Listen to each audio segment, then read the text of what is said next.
မန္တလေးတောင်ချင်းနွေနီပိုင်းချမ်းသာရရက်ကွက်မှာပြည်ဖြောင်းဆိုလာကုမ္ပဏီကနေပြီးတော့ 5kV solar system ကိုလာရောက်တက်ဆင်ပေးရပဲဖြစ်ပါတယ်ရှင်။အင်ဗာတာကတော့ max 5kV အင်ဗာတာဘက်ထရီကတော့ညီမတို့ပြည်ဖြောင်းဆိုလာကုမ္ပဏီကနေပြီးတော့ကိုယ်တိုင်တင်သွင်းဖြန့်ချီထားတဲ့စာဖို့တစ်စိတ်51.2ဘို့300ဘက်ထရီတစ်လုံး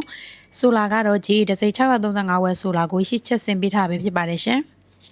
အခုညီမတို့ဒီတက်ဆင်ပေးထားတဲ့ max inverter တွေကဈေးကွက်ထဲမှာမြင်တွေ့နေရတဲ့ off-grid inverter မျိုးမဟုတ်ဘဲနဲ့ on-off-grid inverter ပဲဖြစ်ပါတယ်ရှင်။နောက်ပြီးတော့ဒီ max inverter တွေကတခြား brand ဘက်ထရီတွေနဲ့ဆိုရင် lithium ချိတ်ရတာခက်တာများပါတယ်။နောက်ပြီးတော့ကျိုးဆိုလဲတက်ရိုက်ရတာဖြစ်ပါတယ်။ဒါပေမဲ့ညီမတို့ပြဖြောင်းကစာဖို့တစ်စိတ်ဘက်ထရီနဲ့ဆိုရင်သူက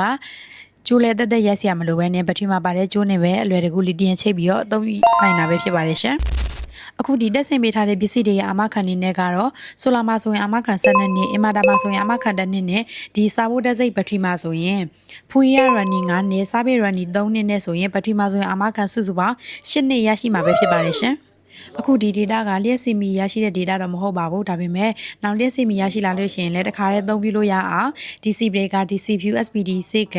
AC breaker တွေကိုစနစ်တကျနဲ့စစ်ဖြစ်အောင်ဆင်ပေးခဲ့ရပဲဖြစ်ပါတယ်ရှင်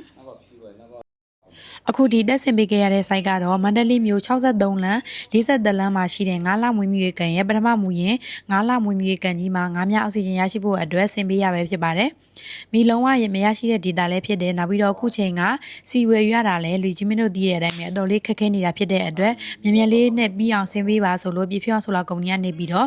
တေချာလေး service ဆင်ကြည့်ပေးပြီးတော့မလိုအပ်ဖက်နဲ့ budget တွေလည်းအများကြီးမကုန်အောင်စနစ်တကျဆင်ပေးပြခဲ့ပါတယ်ရှင်။ဒီလိုမျိုး solar system တွေကိုတက်ဆင်နေဆိုရင်တော့ဖုန်းနံပါတ်3995909968ကိုဆက်သွယ်ပြီးတော့လဲစုံစမ်းနိုင်တယ်လို့မန္တလေးမြို့36လမ်း5859လမ်းကြားမှာရှိတဲ့ညီမတို့ရဲ့ပြည်ဖြောင်းဆိုလာကုမ္ပဏီကိုလူကိုယ်တိုင်လာရောက်ပြီးတော့လဲဆက်သွယ်စုံစမ်းပြီးတော့တက်ဆင်နိုင်ပါတယ်ရှင်။